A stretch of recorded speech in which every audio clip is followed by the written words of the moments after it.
자, 그런데 경제 성장하는 데 있어서 가장 중요한 것이 생산성인데 생산성 증가율이 금융위기 이전 2000년부터 2007년보다 금융위기 이후에 반토막 이상이 났어요. 연평균 2.7%에서 1.3% 뚝 떨어졌어요. 그러다 보니까 성장률이 뚝 떨어진 거예요. 반토막이 난 거예요. 자, 이게 왜 그런가? 이걸 이제 제가 뒤에 설명드릴게요.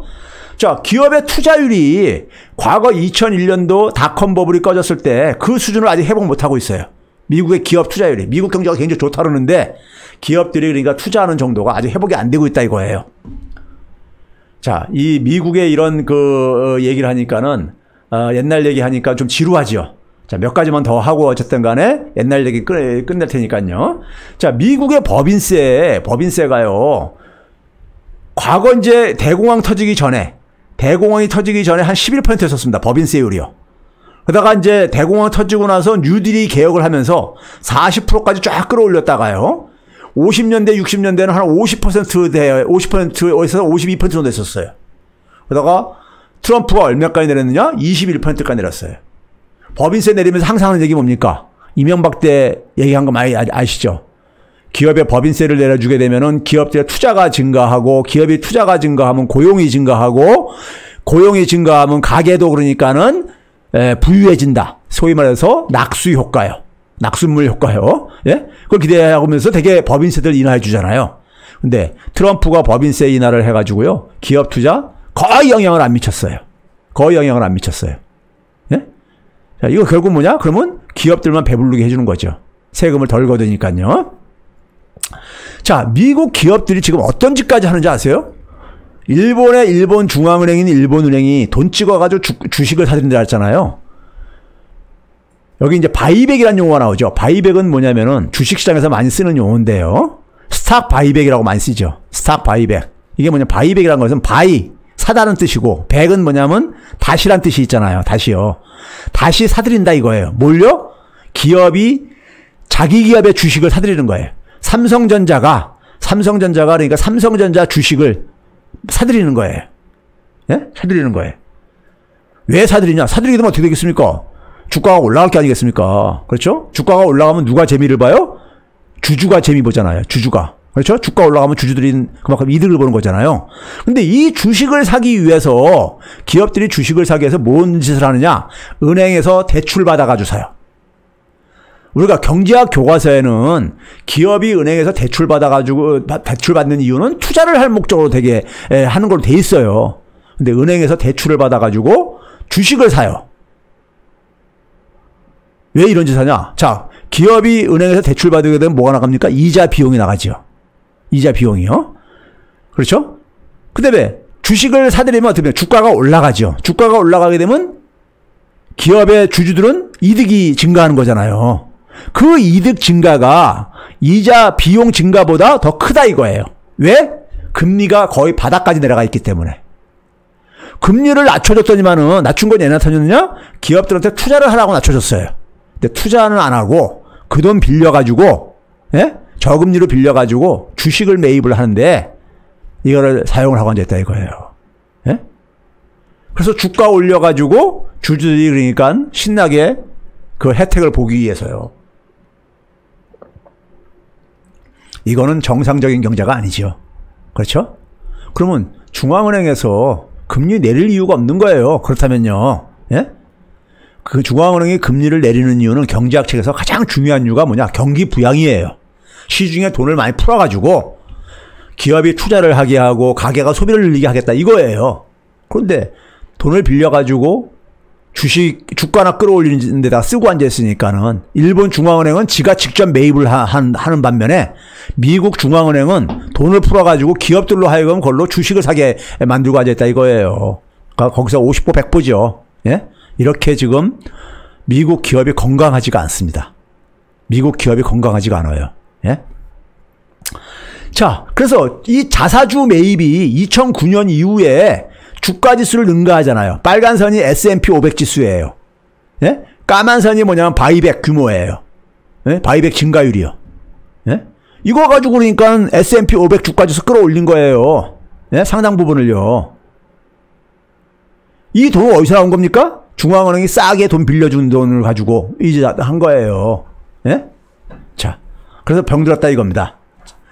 자, 그 다음에 이제 우리가 미국의 금융위기의 중요한 원인 중에 하나를 이제 이 경상수지 적자, 예? 를 얘기를 해요. 금융위기 이후에 오바마랑 트럼프가, 예? 주요 교육 국가들한테 협박들 하고 그래가지고 많이 낮췄어요. 근데도 여전히 GDP 대비 한 2.5% 정도는 경상수지 적자가 지속되고 있죠. 네? 그렇게 트럼프가 막 해도 이게 안 줄어들고 있죠. 자, 그 다음에 미국 경제를 보게 되면요. 연준이 금융이 터지고 나서 금융이 터지기 전에 연준의 금리가 5.25%였었어요. 이걸 제로금리까지 쭉 내리죠. 예? 내리죠. 그러다가 이제 2015년도부터 조금씩 올려가지고, 올려가지고 2.5%까지 올렸죠. 그렇죠? 원래는 2.25%, 2.25에서 2.5. 미국은 금융위기 이후에 구간으로 금리를 제시하죠. 근데 하단 부분이 그게 사실은 기준금리에 해당되는 겁니다. 그 기준금리가 이 금융위기 이전 5.25% 수준의 절반도 안 되잖아요, 지금요. 금리를 2.25%까지 올렸다가 다시 끌어내렸죠. 다시 끌어내렸어요. 1.25%까지요. 예? 한 1%분, 4번이나 내렸죠. 왜?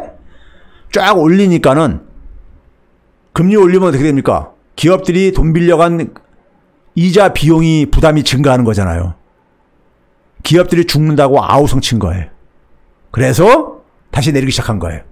즉 금리를 금융위기 이전 수준으로 회복을 못 시킨다는 얘기는 미국의 경제 체력이 그만큼 약해졌다는 걸 보여주는 겁니다. 약해졌다는 걸 보여주는 거예요. 만약에 미국의 체력이 좋다면은 금리를 쫙 올려야지요. 예전에 5%, 6%대까지 쫙 끌어올릴 수 있어야죠. 근데 한 2.25%까지 끌어올리고 나서 다시 후퇴했다 이거예요. 그러다가 뒤에 부분은요. 이번에 코로나19 터지면서 다시 또 제로금리로 돌아갔죠. 예? 제로금리로요. 예? 자, 이건 이제 뒤에서 말씀드릴게요. 그 다음에 연준이 금융위기 터지고 나서 새 돈을 찍어낸 거. 돈을 찍어냈다가 회수한 건 빼고요.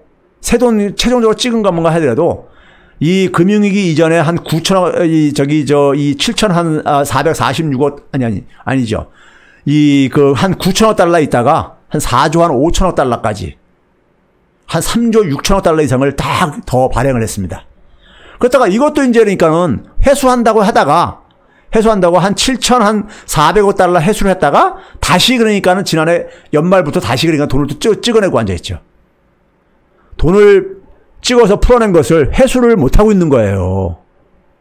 일본도 지금 계속 돈을 찍어내고 있잖아요. 연준도 그러니까 돈을 찍어낸 거를 미국 경제가 정상화됐다면은 옛날 금융위기 이전 수준으로 다 돈을 회수를 해야 되는 거예요. 그렇죠? 네? 이걸 회수를 못하는 거예요.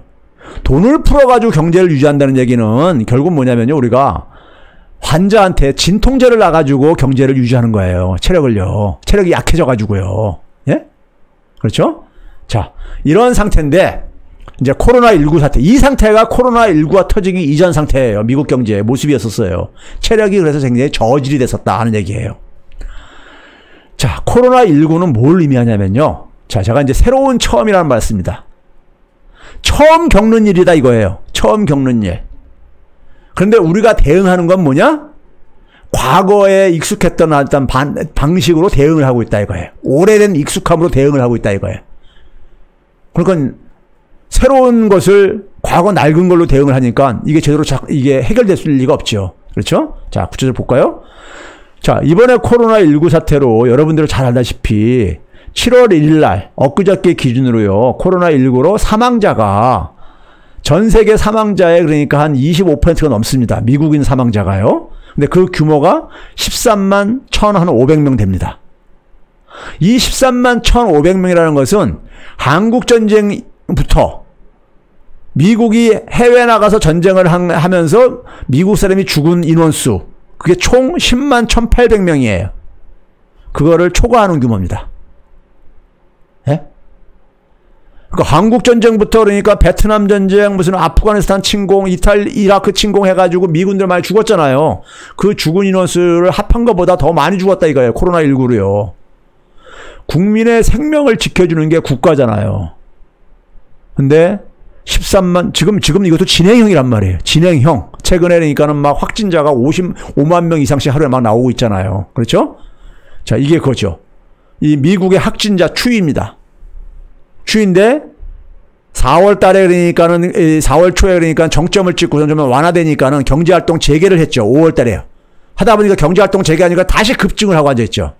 그렇죠? 재확산이 일어나고 있잖아요. 그렇죠? 그래서 7월 달부터 원래 미국 전체의 경제활동을 재개시키려고 했는데 어떻게 됐습니까?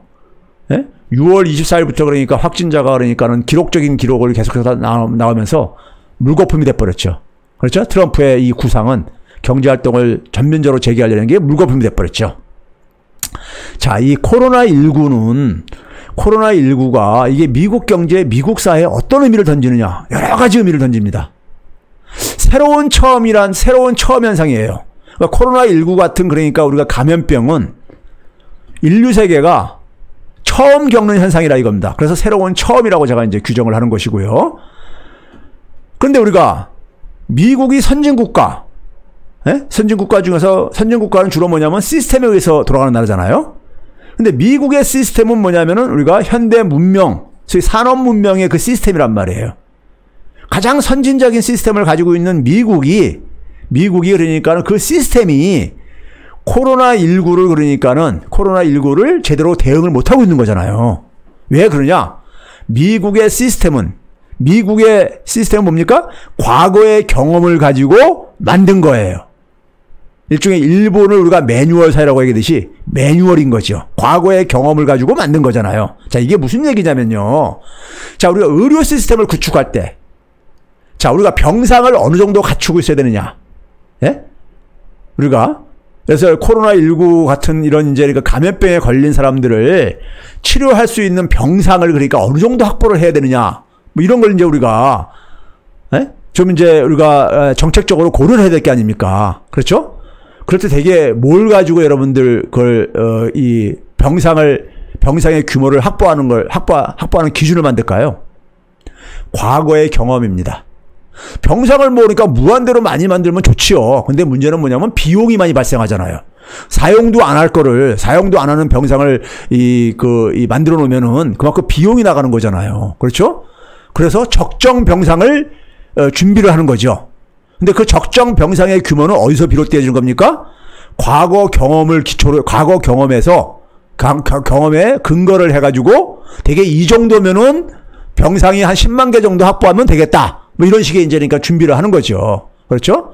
그런데 되게 그 과거의 경험은 기껏해야 지난 100년 동안의 경험에 되게 기초합니다. 기초해서 되게 이걸 추산을 하고 준비를 해요.